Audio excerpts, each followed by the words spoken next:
There he goes into that drugstore. He's stepping on the scales. Weight 239 pounds. Fortune, danger. Who is it? The Fat Man.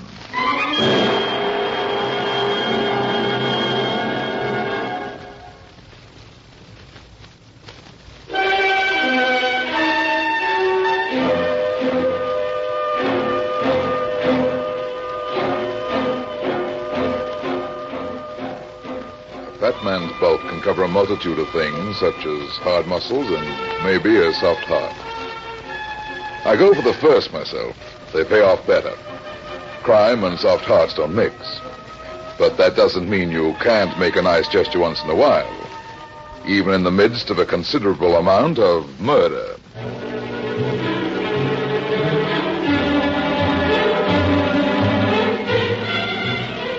And now here's the Fat Man in Murder Plays the Horses. Colonel B.J. Decker's home was one of those old mansions over near the park. You know the kind I mean. A museum on the outside and a morgue on the inside. The colonel was pretty well known in the racing world and owned a few horses himself. He had a beautiful daughter and a knack for getting into more trouble than a 60-year-old playboy should. I'd done a couple of minor jobs for him when some of his chorus girl sweethearts got a little too rough. So I wasn't surprised when he called and said he wanted to see me right away. Hi, Runyon. Come in. Hello, B.J. Pull up that chair and sit down. Have a martini? No, thanks. Not before the sun goes down. Good idea. I don't either as a rule, but this business has got me all upset. Who is she this time, B.J.? A redhead? A redhead? Oh, no, I wish it were as simple as that. Runyon, this is serious. I didn't think anything was more serious than a redhead unless it was a horse. It is a horse. In fact, it's more than one horse. And it's also my daughter, Ethel. Your daughter, eh? Okay, start at the beginning. Well, it was several weeks ago. One of my horses was running at Pimlico. She was the favorite and should have won in a walk, but she didn't. Coming into the back stretch, she threw a shoe and took a bad fall. A tough break, B.J., but it's happened before. Oh, I know that, of course. But 3 days later, another one of my horses took sick just before the race. It was something in the feed. Yeah? What next? A week later, it was a shoe again. And then yesterday afternoon, I got a phone call. From one of your horses? Oh, stop it, Brad. This is serious. It was a man's voice. He said, "If you love your daughter, Ethel, you'll keep Snowflake out of the Kingston Handicap." You didn't tell the police? No, I had nothing to go on. The Kingston Handicap is day after tomorrow, and Snowflake is the favorite. The purse is over $100,000. You didn't recognize the voice on the phone? No. And now you're going to scratch Snowflake? I'm afraid not to. Okay, B.J., I'll see what I can do. Well, here's $50. $50? Who are you trying to kid, B.J.? Oh, I don't mean that's all I'm going to pay you. That's just all the cash I have in my pocket. I don't mind a check. Well, what's the matter with you anyway, Runyon? I'll pay you whatever you want. You know that. Now quit acting like a schoolboy and help me. Okay. Any idea who might be behind this business? Well, I do have, but... Don't stall. If you know something, tell me. Look here, Runyon, I don't want to point suspicion at anybody without being positive. Okay, B.J., it was a nice chat. I'll be seeing Now, you. wait a minute. You've got to help me. All right. Who's behind it? Well, I don't like to jump to conclusions. I think I know, but I like the boy, and he does a good job. He works for you? Yes. He's Eddie Burns, my jockey.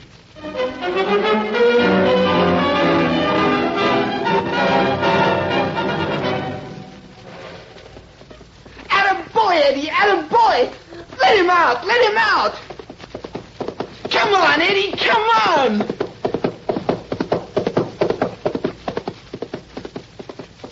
Nice horse. Nice! Who you trying to kid, mister? That snowflake. Yeah? Good horse, eh? There ain't no better. Who's the exercise boy? Exercise, boy? Are you kidding? You ain't been around much, have you, mister? That's Eddie Burns, the best jockey in the business. Oh, Eddie Kern. Not Kearns, Burns. Oh, brother, you're a real square, aren't you? Not if you're observant. You a jockey? No, not yet. I work 'em out. They give me the plugs. But I'm learning fast, and Eddie's talking me up. I'll get a break pretty soon. What's your name? Pete? Okay, Pete. I see that tall, thin fellow leaning against the rail over there. Yeah? What about him? Who is he? I don't know. I seen him talking to Eddie a little while ago. I guess it's some pal of his. See you later. I want to talk to Eddie's pal. I thought I smelled something besides horses around here, Deacon. It couldn't be a fat detective, could it? It might be a tin-horn gambler. I know a fellow once who had a wonderful nose. It was so good he just had to go around using it all the time. But he had an accident. What a shame. Yes, wasn't it? They found him in an alley without his nose. Know any more bedtime stories, Deacon? Yes, lots of them. Tell me one about a jockey. The jockey. Yeah. A jockey named Eddie Burns. You know, it's a curious thing, but I don't know any Eddie Burns stories. How about the Three Bears? Let's skip that. I'd almost bet you knew at least one Eddie Burns story. You'd make more betting on a horse. Okay, Deacon, let's go. I got Hello, Sneed. Remember me? What's this two-bit dick doing here, huh? He's being too inquisitive. Oh. That's not so healthy, fat man. You know, Deacon, you ought to be more careful in picking friends. Somebody might get the wrong idea. Why, Cut you it, big... Sneed. Come on, let's go. Better brush up on your horse stories, Deacon. Take him, Pete. Okay, Eddie. Boy, oh boy, he's really looking good, ain't he? Like a dream. Feeling good, aren't you, boy? I say we're going to take that Kingston handicap like candy from a baby. Ooh, boy, hold it. Here, Pete, take him round again. Take it easy, just cool him off. Okay, Eddie. Give me a leg up.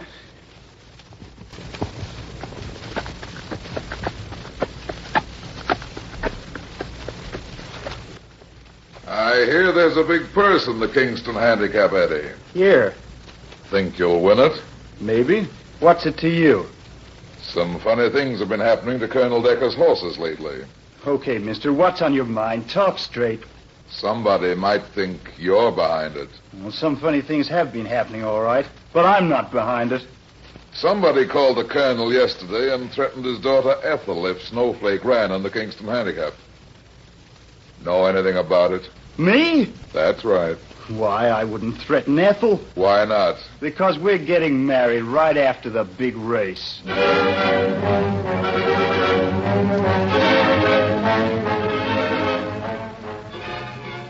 Eddie's crack slowed me up a bit. While I was figuring my next approach, Eddie turned quickly and headed for the stables. I wanted to straighten this angle out, so I drove back to town, had me a breakfast, and hustled over to see Colonel Decker. It was still only 10 o'clock, but the colonel was up and through breakfast when I called. Now, let me get this straight, B.J. You said it was your jockey, Eddie Burns, who phoned you and threatened Ethel. Ed, where's Eddie, I tell you? But he says he loves Ethel and they're getting married the day after the race. Why, that's ridiculous. Eddie marry Ethel? Well, I might have known it. Now, stop. If you want me to help you and protect your daughter, you've got to come clean or I quit right now. All right, Runyon, I'll tell you the whole truth. It's about time. I was foolish, perhaps, but, well, it looked like a sure thing, and I couldn't resist the temptation. What are you talking about? A few weeks ago, two gentlemen that I know got in touch with me. They had some money. They wanted to bet on a long shot, and they wanted to spread it around without too much suspicion. So they asked me to bet $25,000 for them. Who were these gentlemen? two men named Deacon and Sneed. And you took the money but didn't place the bet. That's right. It was a 7-to-1 shot. I didn't think the horse had a chance, so I decided to take the bet myself. But the horse won, so you owed them $175,000. Yes. Go on. When I told them I couldn't pay, that they'd have to wait, they threatened me. I told them I could pay after the Kingston handicap if Snowflake won, but that wasn't good enough. They wanted collateral. The only thing I had to give them was the deed to a gold mine I own. Which is worth more than the money you lost. Exactly. Now you see why I've got to win the Kingston handicap tomorrow. Yeah. Why didn't you tell me the truth to start with? Why all the business about Eddie Burns? But Eddie is mixed up in it. They're trying to keep Snowflake out of the race, and they've gotten to Eddie. Bought him off. Oh, excuse me. Hello? Colonel Decker? Yeah, speaking. This is Lieutenant McKenzie at police headquarters. We're at their stables right now, but can you meet us at headquarters in an hour? Why, yes, of course. But what's the trouble? Is Snowflake... Snowflake's all right, but there's a guy named Sneed that isn't. What happened? We found him on one of your empty stalls with a bullet in his head.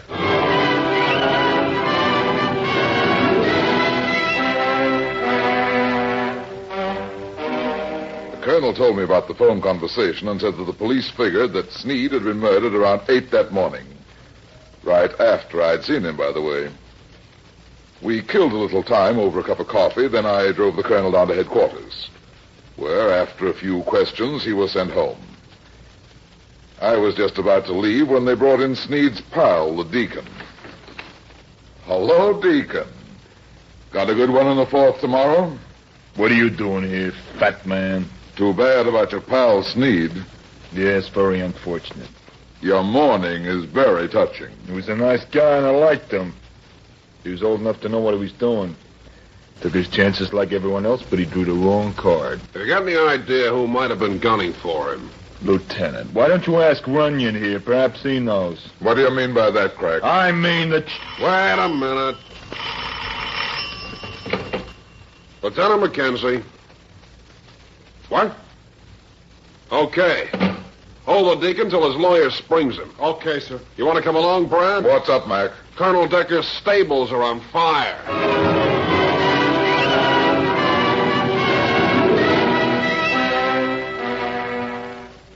When Mackenzie and I arrived at the track, Decker's stables were a smoldering mass of ruins. The intense heat had prevented every attempt to save the horses. And Colonel Decker angrily declared, Eddie Burns is behind all this, Runyon. They didn't want my horse Snowflake to run. They wanted to ruin me, and now... But, Dad, I know Eddie didn't have anything to do with this. You keep out of this. But, Dad... Ethel, you all right? Eddie, where have you been? Oh, I just heard about the fire. Oh, Mr. Runyon, I've got something important to tell you. what are you doing with that gun, Eddie? Well, that's what I wanted to tell you. I found it down near the Madison stables. Let me have it. It's been fired, Eddie. You see, Runyon, I told you Just all a second, along... Colonel, just a second. Where were you this morning, Miss Decker? I went out riding. Who with? Why, I went alone. Now, look here, Runyon, you surely Miss don't... Decker, I'd advise you to keep close to your home for a while. And as for you, Eddie, I'm going to turn you over to the police to answer a few questions. Oh, there's no question about his guilt. He murdered Sneed and started the fire that killed Snowflake. Snowflake's all right. What? He wasn't in the stable. Where is he? Oh, he's down in the Madison stables. I was worried about him, so I took him down there after this morning's workout. Good. Don't say anything to anybody. If we can keep it out of the papers, it may save a lot more trouble.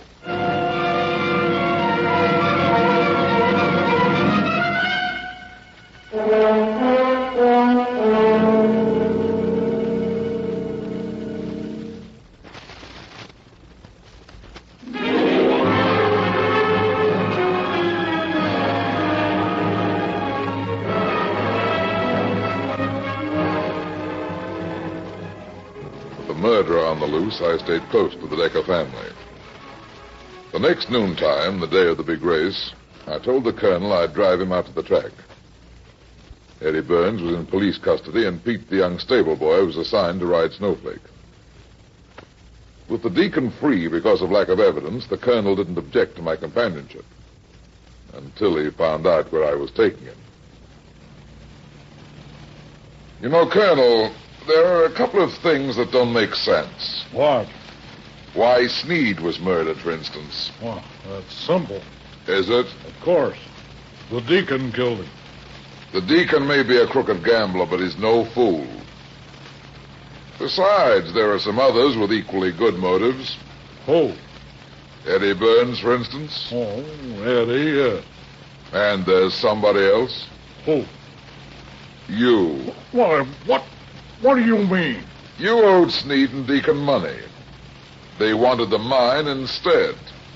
So if you lost the race today... But, Runyon, you're forgetting the fire and...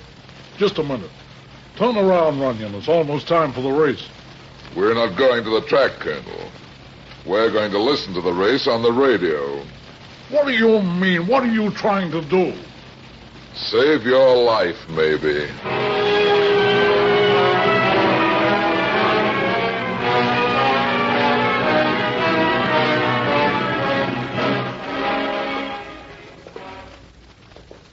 But I told you, Runyon, I want to be at the track. Whose house is this? A friend of mine. Come in and relax. Come on, Colonel. Sit down and be comfortable. I'll turn on the radio. I won't sit down. Have it your way, but you're not leaving. Don't worry about Pete. I think he knows how to handle Snowflake. And a mile and an eighth. Weather is clear, track fast. The horses are on the way to the starting gate. Right beneath me are the boxes reserved for the owners. There's Mr. and Mrs. Dudley Fletcher, owners of Breakaway, and Bill Donovan, who owns Fantan. One of the boxes is obviously empty. It belongs to Colonel B.J. Decker, owner of the favorite Snowflake. Rumors have been flying around here all afternoon as to whether or not Snowflake would run. But up to now, Snowflake has not been scratched. After the terrific fire yesterday, it was doubtful, but I understand Snowflake was not injured. You'll pay for this, Runyon. Now, the horses have reached the starting gate now and are being led in. There's Snowflake, goes in easily, despite the fact that Eddie Burns' regular jockey is not aboard. Fantan is giving his jockey a lot of trouble. He's on the inside. Now they're all... No, Fantan backs out. And now he's coming back. And the others are all set. Fantan is in. He's set now. We shouldn't have any difficulty. And they're off. Breakaway comes out of there first, followed by Yellowtail and Fantan. Buzzboy is fourth, and Snowflake, the favorite, is fifth. Breakaway opens up a length lead as they go into the first turn. He's showing lots of early speed, with Snowflake trying for the rail to save ground. It's Breakaway, Fantan, and Snowflake as they go down the backstretch. Yellowtail is falling off the pace, and Buzzboy fades. As they go into the far turn, it's still Breakaway on top by a length. And Snowflake makes his move. He's up on Fantan and pulling away. Snowflake is coming up fast. They're making the turn into the home stretch now. Snowflake is bearing down on Breakaway. It's an eighth of a mile to go, and Snowflake has caught Breakaway. They're neck and neck. It's a stretch duel. Both boys go to the whip, and Snowflake goes into the lead. He's going to win. But something's wrong. The jockey on Snowflake has collapsed in the saddle. Breakaway takes the lead. The jockey is falling. Yeah, he's falling. There he goes. He's fallen off Snowflake, and Breakaway opens up a lead of a length and a half. Any idea what happened, B.J.? It's your fault, Runyon. If I'd been at the track, this would never have happened. Look, Runyon, the window.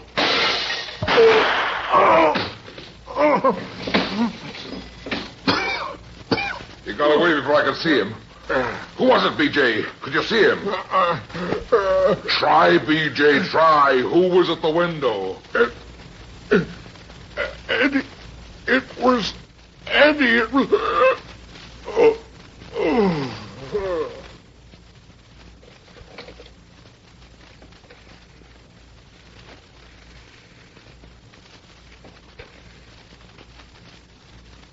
Operator, Operator, give me police headquarters.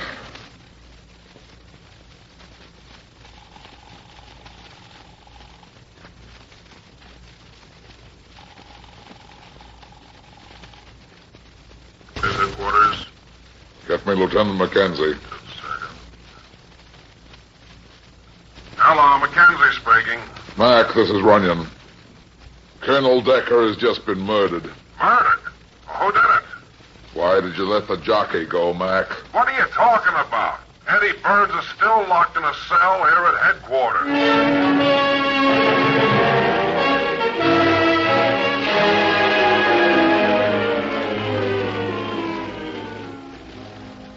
After the police routine was over, I decided to look in on the deacon. So I drove down to Times Square, parked after quite a search, and went up to the deacon's hotel room.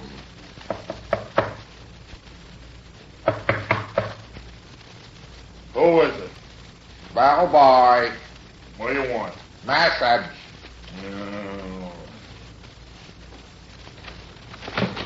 What the? Why, Runyon, yeah. What's the idea of saying you're a bellboy? I wasn't sure you'd want to see any visitors, Deacon. Why not? I've got nothing to hide. I'm not so sure about that. Packing, huh? Going someplace? Yes, I am. I don't like this hotel. Why? They aren't particular enough who they let in. Deacon, how'd you cut your finger? Opening a can of soup. Why? Somebody smashed the window this afternoon. Window? I don't understand. You will. Somebody stuck a gun through it. That is a good story. Yeah. I've got another one, too. Somebody doped a jockey named Pete, and he fell off a horse named Snowflake just when he had the race in the bag. Snowflake? But Snowflake... Snowflake is dead. He couldn't run. It's a good act, Deacon, but it won't work. But the fire, I thought he was... You mean that's what you hoped. But Burns took the horse out before the fire.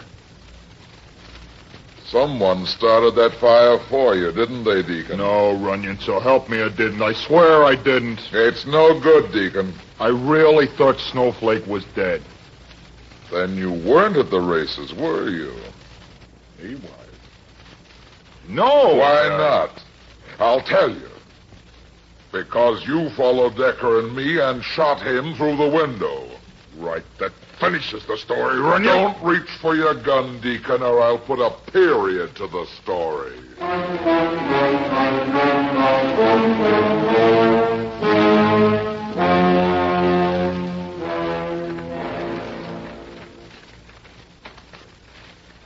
Oh, I can't figure you out, Brad. What's the idea of bringing me out here to the racetrack so early in the morning?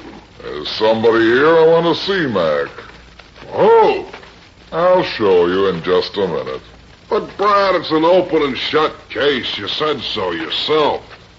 It is, but not the way you think.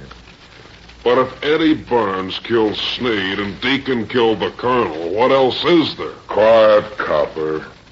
Let me do the talking. Oh, okay, but I hope you know what you're doing. I do. There they are, over by the rail. Why, that's Colonel Decker's daughter and the kid, Pete. Yeah. Now remember what I said. You'll have to exercise Snowflake now, Pete, and take care of him. Don't you worry, none, Miss Decker. I'll take good care of him. Good morning. Mr. Runyon, what are you doing out here? I wanted to see you. The police are freeing Eddie. Oh, thank heavens, thank heavens. I knew Eddie wasn't a murderer. I knew he wouldn't. And you can get married right away. I knew Eddie wasn't guilty. That's right, Pete. But, Runyon, what are you Pete, you'd better take Miss Decker home so she can welcome Eddie. Yes. Oh, Thank you, Mr. Runyon. Thank you. Come on, Pete. What's the matter with you, Brad? You've lost your mind. What's the idea of telling that girl that Eddie Burns is going to be let out of prison? Listen, Mac. For once in your life, you're going to forget that you're a cop. You're going to tell a little white lie. Huh? It won't hurt anybody, and it'll make somebody else happy. What do you mean? Deacon murdered the colonel, but as far as you and I are concerned, he killed Sneed, too. And don't forget, Mac, you can only electrocute a man once. But, Brad, you don't know what you're saying. That's letting the real murderer get away. You can't get the real murderer. Why not? Because he's dead. Dead? Yeah. Mac, surprise, surprise. Colonel Decker murdered Sneed. Decker? Sure, it all fits in. But I don't get it. The colonel stalled me on my fee. That made me suspicious, so I looked into his financial affairs. So? I found out the mine Decker gave Sneed and Deacon as collateral was worthless, and Decker knew it. Oh, then he didn't really want Snowflake to win the Kingston. Right. It was a sort of double cross. Sneed and Deacon didn't want Snowflake to win either, because they thought the mine was worth a fortune. And they wanted it instead of the money that Colonel owed them. Decker realized he had a chance to kill 3 birds with 1 stone. 3?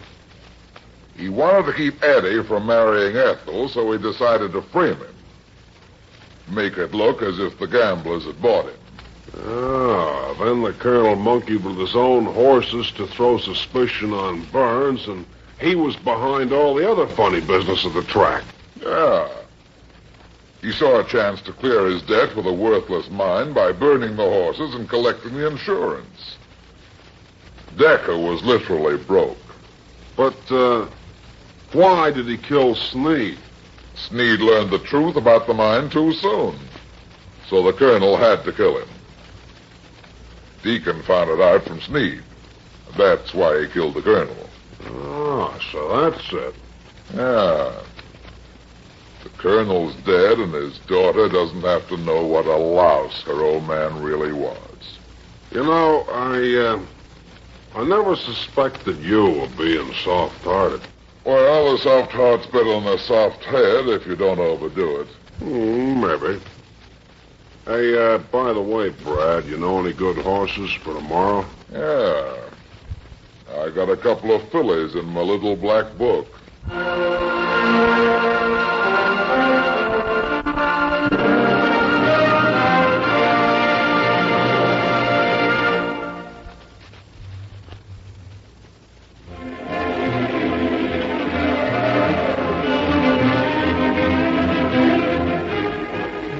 Well, that's that. It seems I spend my life in getting into trouble and getting out of it. But at the same time, I generally manage to get some other people in and out of trouble, too. Be seeing you again. So long.